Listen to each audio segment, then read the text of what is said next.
Okay guys, Assalamualaikum dan salam sejahtera. So hari ini kita buat rumah terbuka. So kita ada kek, marble, popia carbonara, soto. Okay, this one dengan bergedil. So kita ada air koktel.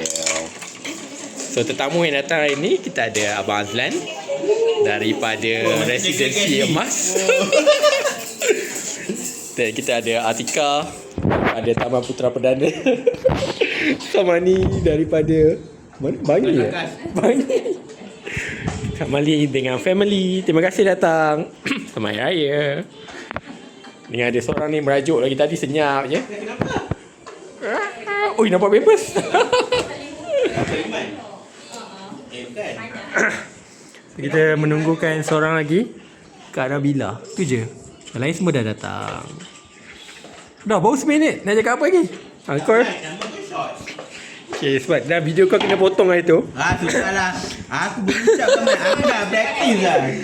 Aku macam jadi host lah time tu kan. Tiba-tiba aku tengok kat rumah aku ni. Kenapa time call aku tak ada? Blacklist. Macam mana perjalanan okey ke tak tadi? Perjalanan jauh tak ku rasa.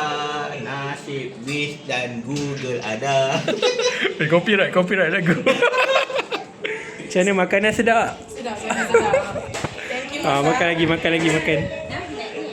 Okey, bye-bye. 1 minit je lah.